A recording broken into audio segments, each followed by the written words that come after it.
Good morning everyone. कल हम लोगों ने कंटिन्यूटी में कंपोजिशंस ऑफ फंक्शंस के विषय में डिस्कस किया था, है ना। और बताया था कि अगर दो फंक्शंस हैं f और g, दो फंक्शन f और g हैं, और अगर f a को b में ले जाता है और g b से c में अगर कोई रिलेशन है या फंक्शन है, तो a से c में जो पहुंचाएगा उसको क्या कहेंगे? फॉग या गॉड। क्या करेंगे? इसमें x टाइप के मेंबर, इसमें fx टाइप के मेंबर, क्योंकि f मैपिंग है, और इसमें g मैपिंग हो जाने के बाद g ऑफ fx टाइप के मेंबर, तो क्या बनेगा? गॉफ बनेगा ना। This is gof. ओके, तो gof is a mapping from a to c। यहां तक की डिस्कस हमने कर ली थी, और साथ ही साथ हमने दो फंक्शंस की फॉग और गॉफ निकालने भी दिए, निकाला था, और आपको कुछ होमवर्क भी दिया था, 3 क्वेश्चंस। आई होप सबका हो गया होगा। ठीक है, तो इसी कड़ी में हम लोग आगे फॉग और गॉफ निकाला था, फंक्शन चैप्टर से है। हम लोगों को इसकी जो जरूरत पड़ेगी कंटिन्यूटी में पड़ेगी। कैसे पड़ेगी? उससे रिलेटेड क्वेश्चंस को आज हम लोग सॉल्व करेंगे। ठीक है, लिखिएगा question. Discuss the continuity of, question होगा हमारा discuss the continuity of function fx is equal to mod sin x। चलिए ध्यान दीजिएगा, इसकी डिस्कस कैसे करनी कंटिन्यूटी। न यहाँ पर कोई पॉइंट दिया गया है, न कुछ और दिया गया, बस कहा गया है कि डिस्कस कीजिए, है ना। लेकिन मॉड है, तो सबसे पहला काम आप ध्यान दीजिएगा, सॉल्यूशन करने का तरीका क्या है। देखो, सबसे पहला काम यह होता है कि हम इसमें ऑपरेटर ढूंढे। फंक्शन में दो ऑपरेटर कौन कौन से हैं? फंक्शन गॉफ और फॉग हमने बता दिया, दो ऑपरेटर ढूंढना है। वेरिएबल इसमें क्या है? यक्स। इस फंक्शन में वेरिएबल क्या है? यक्स। और दो ऑपरेटर कौन कौन से हैं? एक साइन ऑपरेटर है और एक मॉड ऑपरेटर है। तो सबसे पहला काम क्या होता है ना, साइड में ये आपका रफ वर्क है, ये आपका रफ वर्क है। ठीक है, रफ वर्क।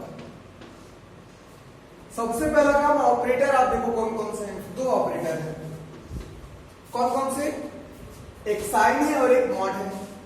ठीक है, एक साइन है और एक मॉड है ना। दो ऑपरेटर है। यक्स वेरिएबल है, तो वेरिएबल पर सबसे पहले ऑपरेट कौन हुआ होगा? यक्स के साथ सबसे पहले साइन ऑपरेट हुआ है, ऑपरेट हो जाने के बाद तब मॉड लगा है। तो पहला ऑपरेटर कौन है? Sine. This is first operator. ठीक, मॉड, मॉड दिस इज बाद में लगा है, तो सेकंड ऑपरेटर हो गया। तो जैसे ही आपने फर्स्ट और सेकंड ऑपरेटर को डिसाइड कर लिया, वैसे ही आप तुरंत लिखोगे लेट। क्या लिखोगे? सॉल्यूशन यहां से स्टार्ट है, ये रफ वर्क है। रफ वर्क क्या? ऑपरेटर ढूंढना। कौन कौन से? दो ऑपरेटर जो कि x के साथ पहले लगे हो और सेकंड लगे हो। पहले आप लिखोगे let fx। fx is equal to sine एक ऑपरेटर है, और gx को लिख लोगे मॉड। दो ऑपरेटर है ना, कौन कौन से? एक साइन ऑपरेटर, दूसरा मॉड ऑपरेटर। लिख लिया। अब वेरिएबल लगाना है। वेरिएबल क्या है? x है। तो जब आप x लगाओगे ऑपरेटर के साथ, तो साइन के पीछे लगाते हैं, ऊपर नहीं, साइन के बाद x यहां लगेगा, है ना। और इस पर भी ऑपरेटर लगाना है मॉड में, तो मॉड के ऊपर नीचे बगल में तो लगाते नहीं है, मॉड के अंदर लगाते हैं। तो x यहां लिख दीजिए। करना क्या होता है? दो ऑपरेटर लिखने के बाद आपको x लिखना है। साइन के बाद ही लिखा जाता है, मॉड के बीच में लिखा जाता है। ठीक है, नाउ निकालेंगे क्या? निकालेंगे क्या? आपको चाहिए मॉड ऑफ साइन एक्स, है ना। चलिए देखिए, अगर आप गॉफ निकालते हो, ध्यान देना, गॉफ, तो क्या लिखोगे? जी ऑफ fx। लिखा? fx क्या है? fx आपने लिया है साइन एक्स। ओके, अब g के अंदर यहां पर x है, तो मॉड ऑफ x लिखा है। g के अंदर साइन x होगा, तो x की जगह लिखा है साइन x। g के अंदर यहां है x, यहां पे है साइन x। तो मॉड के अंदर क्या आ जाएगा, x की जगह आ जाएगा sin x, तो मॉड ऑफ sin x हो जाएगा। मतलब हमें जो चाहिए वो हमें पता चल जाएगा। यहाँ पे फंक्शन fx लिखा है, तो एक काम करो ना, यहाँ पे फंक्शन को h मान लो, ठीक है, यहाँ पे h मान लो। तो जब h मान लोगे तो यहाँ पे GOH लगाओगे, ठीक है, ओके, कोई दिक्कत नहीं है। fx अगर मॉड sin x है तो आप h और g कोई भी दो फंक्शन मान लो, लेकिन हाँ फर्स्ट और सेकंड ऑपरेटर आपको पता होना चाहिए। दो ऑपरेटर लगा दिया, अब क्या निकालोगे, GOH ऑफ x।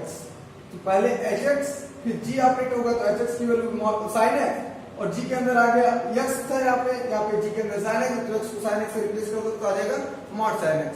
लिखोगे क्या, लिखोगे since hx and gx are respectively sin function and modulus function। hx क्या है, sin function, और gx क्या है, modulus function and modulus function। क्या लिखा, इसे hx और gx जो है वो रिस्पेक्टिवली साइन फंक्शन और मॉडुलस फंक्शन है, जो कि विच इज क्या, एवरीवेयर कॉन्टिन्यूअस, जो कि एवरीवेयर कॉन्टिन्यूअस होते हैं, okay, which is everywhere continuous. और हमें पता है कि अगर दो फंक्शन एवरीवेयर कॉन्टिन्यूअस हैं तो उनका कंपोजिशन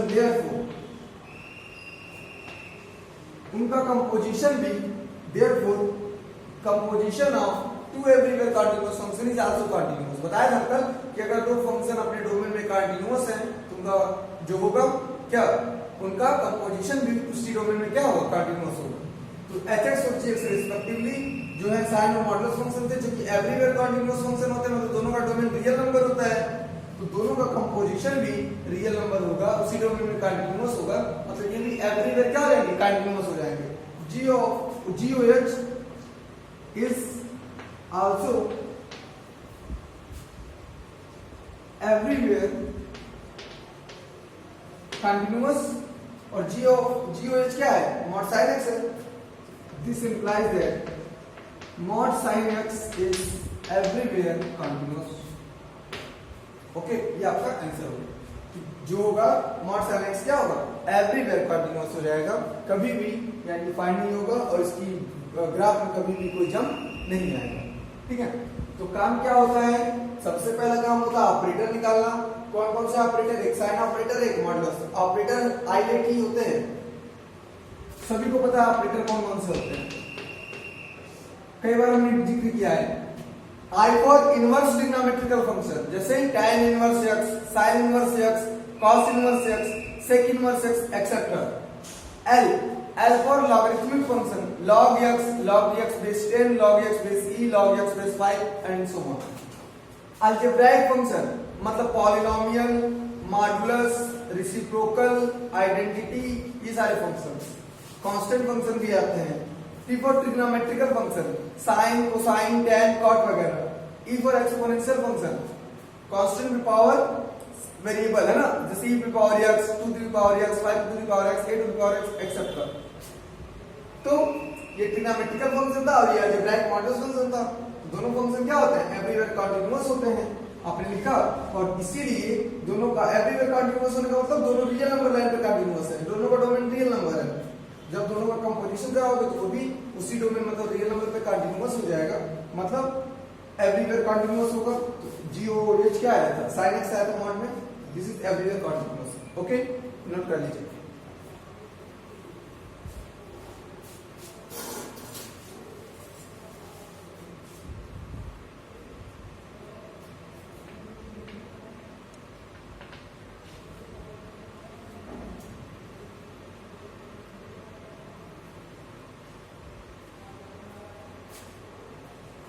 हो गया, गुड। चलिए आगे चलते हैं नेक्स्ट क्वेश्चन की तरफ।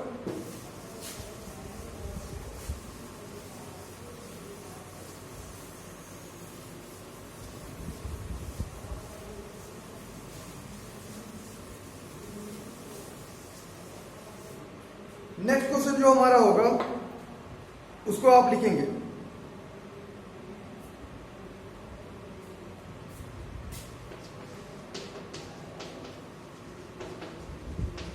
Discuss the continuity of sine modules. ये आपका होमवर्क है, ठीक है। ये आपका ये क्वेश्चन जो होगा ये आपका होमवर्क रहेगा। इसमें भी दो ऑपरेटर आपको पता है कौन कौन से, एक मॉडुलस और एक साइन। लेकिन इसमें पहले कौन ऑपरेट हो रहा है, मॉड ऑपरेट हो रहा है। एक्स में पहले मॉड ऑपरेट हो रहा है, उसके बाद सेकंड पर साइन ऑपरेट हो रहा है ना। तो इसको आप लोग कर लेंगे सेम इसी तरह का क्वेश्चन है। एच ओ जी की जगह हो सकता है आपको जी ओ एस निकालना हो या जो भी निकालना हो, आप इसको ऑपरेटर डिसाइड करोगे जो फर्स्ट सेकंड मानोगे उसी के अकॉर्डिंग, ठीक है। आप इसको सॉल्व कर लेना, इसका जो आंसर होगा ये भी एवरीवेयर कंटीन्यूअस हो जाएगा।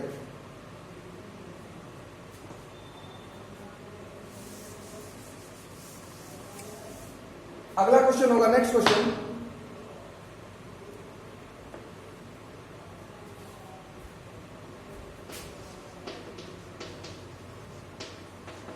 Discuss the continuity of following functions. कौन कौन से फॉलोइंग फंक्शन देख लीजिए, फर्स्ट, सेकंड, थर्ड। फर्स्ट है sin x plus cos x, second है sin x minus cos x, third है sin x into cos x, ठीक है। मैं आपको ओरल बता रहा हूं, उसको भी सॉल्व नहीं करवाऊंगा, ये भी आपका होमवर्क ही रहेगा। देखो क्या है, sin x और cosine x एवरीवेयर कॉन्टिन्यूअस होते हैं। हमने कल बताया है, कल और परसों के लेक्चर में, कि अगर दो फंक्शन कॉन्टिन्यूअस हैं सेम डोमेन पर तो उनका एडिशन, उनका सब्ट्रैक्शन, उनका मल्टीप्लिकेशन, उनका डिवीजन, रेसिप्रोकल और स्केलर मल्टीप्लिकेशन क्या होते हैं, ये भी कॉन्टिन्यूअस होते हैं उसी डोमेन में, बताया है ना। तो यहां पर क्या होगा, पहले क्वेश्चन की तरफ सारे क्वेश्चन हैं। फर्स्ट अगर हम लिखे तो आप लिखोगे since sin x and cos x are everywhere continuous function and we know that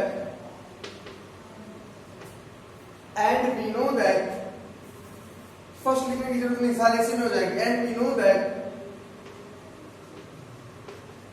addition, subtraction and multiplication of two everywhere continuous function is also everywhere continuous. बताया था कि अगर दो फंक्शन किसी डोमेन डी में कंटिन्यूअस है तो उनका एडिशन दो फंक्शन का भी डी में कंटिन्यूअस होगा, उनका सब्ट्रैक्शन भी डी में कंटिन्यूअस होगा, उनका मल्टीप्लिकेशन भी डी में कंटिन्यूअस होगा, स्केलर मल्टीप्लिकेशन भी उसी डोमेन में कंटिन्यूअस होगा।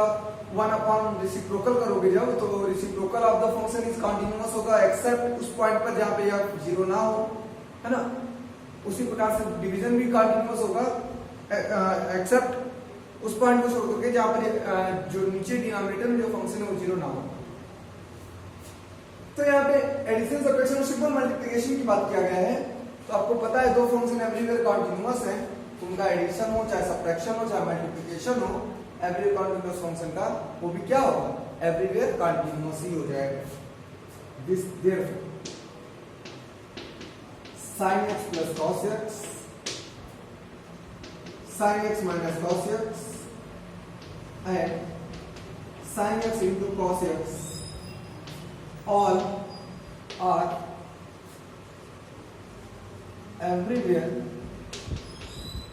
continuous। everywhere continuous का उनका डोमेन क्या है, रियल नंबर है, ठीक है। इसको भी नोट कर लीजिए।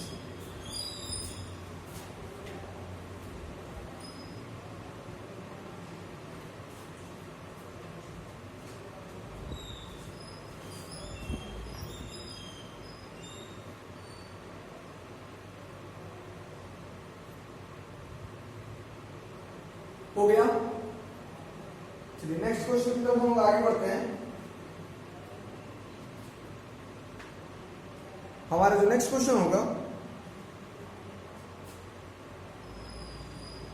उसको लिखेंगे।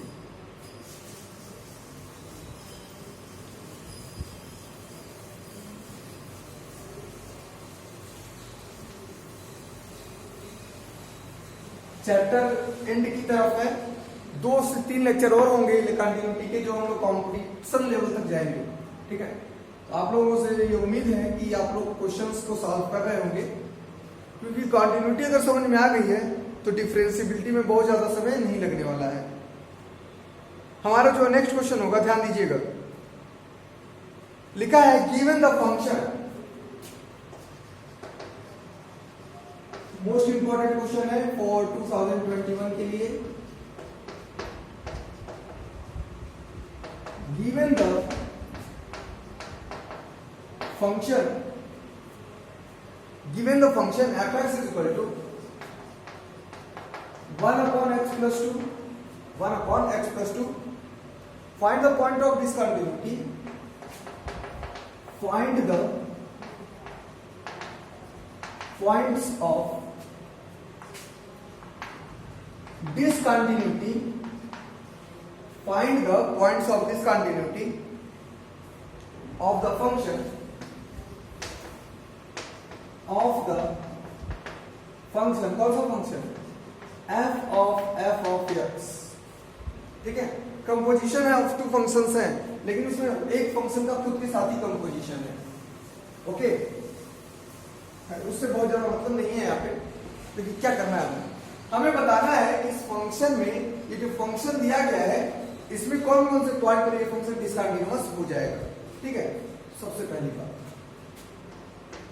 सिंस जो हमारा फंक्शन है, एक बात बताओ, फंक्शन कंटिन्यूअस कहां पर होता है? अपने डोमेन में, लेकिन जिस पॉइंट पर फंक्शन डिफाइन ही नहीं होगा, क्या उस पॉइंट पर फंक्शन कंटिन्यूअस हो पाएगा? नहीं हो पाएगा, है ना। जिस पॉइंट पर हमारा फंक्शन डिफाइंड नहीं होता है, क्या लिख रहे हैं, देखिएगा, जिस पॉइंट पर हमारा फंक्शन डिफाइन नहीं होगा, वहां पर फंक्शन कंटिन्यूअस हो ही नहीं सकता, नहीं हो सकता, है ना। when function is undefined for any value of x, at that point function is not continuous, है ना। इसका मतलब हुआ कि अगर किसी पॉइंट पर हमारा फंक्शन डिफाइंड नहीं है तो उस पॉइंट पर हमारा फंक्शन कंटिन्यूअस नहीं होगा। तो आप पहले ये देखिए, बताओ कि हमारा फंक्शन कहां पर डिफाइंड नहीं है। सिंस लिखेंगे आप fx is not defined at, किस पॉइंट पर डिफाइंड नहीं है? x इक्वल टू -2 पर। हमारा फंक्शन x इक्वल टू -2 पर डिफाइंड ही नहीं है, तो therefore f of x is not defined at x equal to -2। अगर हमारा फंक्शन ही डिफाइंड नहीं है तो हम उसका कंपोजिशन कैसे करवाएंगे, है ना। x इक्वल टू -2 पर हमारे फंक्शन का कोई इमेज नहीं मिल पाएगा, इसीलिए हम उसका कंपोजिशन भी नहीं करवा पाएंगे। तो f of x is not defined at x equal to -2, ये पता चला। अब f of x है क्या, वो निकालते हैं ना। f of x निकालने का तरीका सेम वही होगा, f बाहर, ब्रैकेट में f of x लिखा है, तो f of x की वैल्यू क्या है, 1 upon x plus 2 है, तो 1 upon x plus 2 लिख दीजिए। क्लियर। चलिए f के अंदर देखिए क्या आ गया, f के अंदर आ गया 1 upon x plus 2। यहाँ पे f के अंदर क्या है, x है। यहाँ पे f के अंदर है x, यहाँ पे f के अंदर है 1 upon x plus 2। तो x की जगह क्या रिप्लेस हो रहा है, 1 upon x plus 2। x की जगह क्या रिप्लेस हो रहा है, 1 upon x plus 2। तो जहां जहां x होगा वहां क्या लिखोगे, 1 upon x plus 2। तो लिख दोगे यहाँ पे 1 upon x की जगह क्या लिखोगे, 1 upon x plus 2 plus 2। ये x की जगह लिखा आपने। चलिए 1 plus 2 times of x plus 2 upon x plus 2 करोगे तो ऊपर चला जाएगा x प्लस 2, ये आ जाएगा x plus 2 upon 2x plus 4 plus 1 5, मतलब 2x प्लस 5। ठीक है, दिस इज क्या f ऑफ x। ठीक है, अब मैं बताऊंगी since f of x is also not defined at x is equal to क्या, इसको जीरो करोगे ना, इसको जीरो करोगे तो क्या आएगा, x is equal to -5/2। Also f of x is also not defined at x is equal to -5/2, so इसलिए हमारा फंक्शन जो होगा f of x किस किस पॉइंट पे डिफाइंड नहीं है, एट इस पॉइंट पे डिफाइंड नहीं है और इस पॉइंट पर भी डिफाइंड नहीं है। इसलिए हमारा जो फंक्शन होगा f of x is discontinuous at x is equal to -2 and x is equal to -5/2. This is the required answer.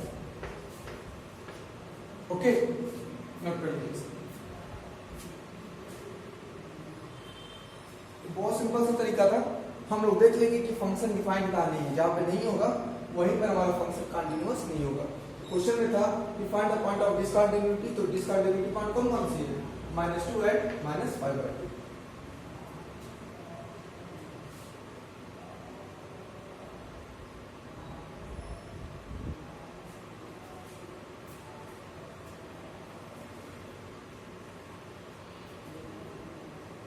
हो गया। अगले क्वेश्चन की तरफ हम लोग पढ़ेंगे।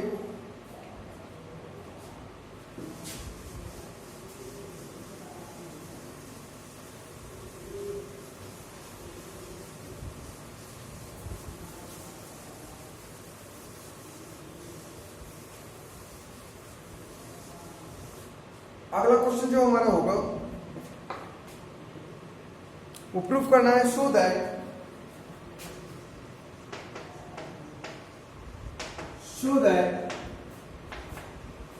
cos x square is continuous function। ठीक है, हमें शो करना है cos x square is a continuous function। चलिए देखते हैं कंटिन्यूअस है नहीं। देखिए इसमें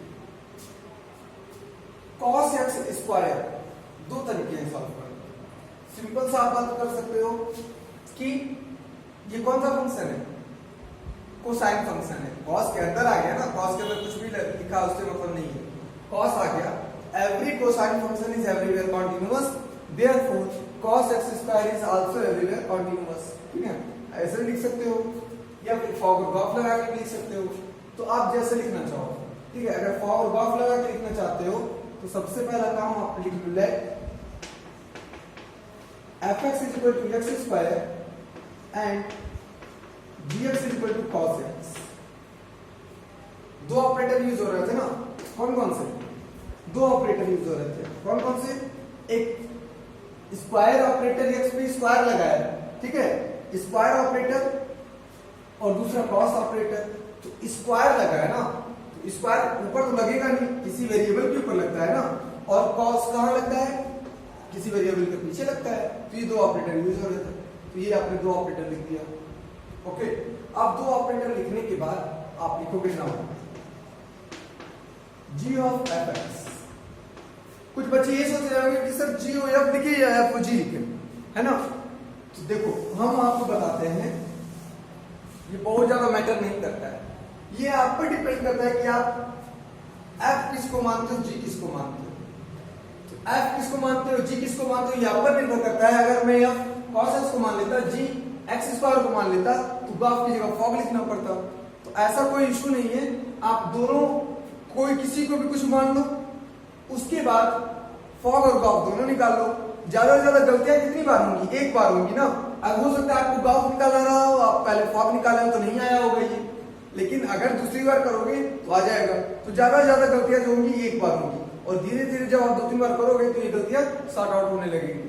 तो अगर हम ग्राफ निकालें, मैं भी नहीं जानता कि मुझे ग्राफ ही निकालना है, हो सकता है मुझे फॉग निकालना हो, ठीक है, तो ट्राई करते हैं, हो सकता है पहली बार में आ जाए, नहीं तो एक बार काटना पड़ेगा। तो graph of X, G of F X लिखा। चलो एफ एक्स क्या है, एफ एक्स है एक्स स्क्वायर, एक्स स्क्वायर लिख दिया। अब जी के अंदर अगर एक्स आता है तो कह रहा है जी कि हम तुम्हारे पीछे कॉस लगा देंगे, है ना। अगर जी के अंदर एक्स आता है तो ये कहता है कि मैं एक्स के पीछे कॉस लगा दूंगा। जी के अंदर एक्स स्क्वायर आ रहा है तो ये जी कहेगा कि नहीं मैं तो तुम्हारे पीछे कॉस लगाऊंगा, तो आ गया कॉस एक्स स्क्वायर। तो जब कॉस एक्स स्क्वायर आ गया तो हमारा कॉस एक्स स्क्वायर मिल गया ना। अगर ये गलत होता तो फॉग लगा देते, ठीक है। मान लीजिए किसी बच्चे ने पहले फॉग लगाया होता तो क्या आएगा, F of G X, G X की वैल्यू कितनी, कॉस एक्स है। अभी एफ के अंदर कॉस एक्स आ रहा है, यहाँ पे एफ के अंदर एक्स आ रहा था, तो ये एफ कह रहा है कि मैं एक्स को जो मेरे अंदर आएगा मैं उसका स्क्वायर कर दूंगा। यहाँ पे एफ कह रहा है कि मेरे अंदर कॉस एक्स आया है तो मैं उसका स्क्वायर कर दूंगा, तो कॉस स्क्वायर एक्स आ जाएगा। तो इस केस में आपका गलत हो गया। तो इसका कोई मतलब नहीं है, अगर आप एक बार में गलत करते हो तो दूसरी बार में श्योरली सही हो जाएगा, ठीक है। तो ग्राफ आप निकाल लिया, तो आप बताओगे कि सिंस हमने जो एफ एक्स लिया था and G X are respectively, F X कैसा फंक्शन है, polynomial, are respectively polynomial and G X कैसा है, cosine. Since F X and G X are respectively polynomial and cosine function which is everywhere continuous, इसलिए हमारा जो function होगा कौन सा, गॉफ, जो कि एवरीवेयर कॉन्टिन्यूअस है। इसलिए आपका क्वेश्चन कहता है, आपने रिजल्ट पढ़ा है कि अगर दो फंक्शन एवरीवेयर कॉन्टिन्यूअस है या कॉन्टिन्यूअस है तो उनका कंपोजिशन भी कॉन्टिन्यूअस होगा या एवरीवेयर कॉन्टिन्यूअस होगा। तो this therefore graph of x is also everywhere continuous. This implies that graph of x किसके बराबर है, cos x स्क्वायर के। cos x square is also everywhere continuous, ठीक है। यहाँ पे also वर्ड नहीं लिखेंगे, पूरा लिखिए, is everywhere continuous, okay, note कर लीजिए।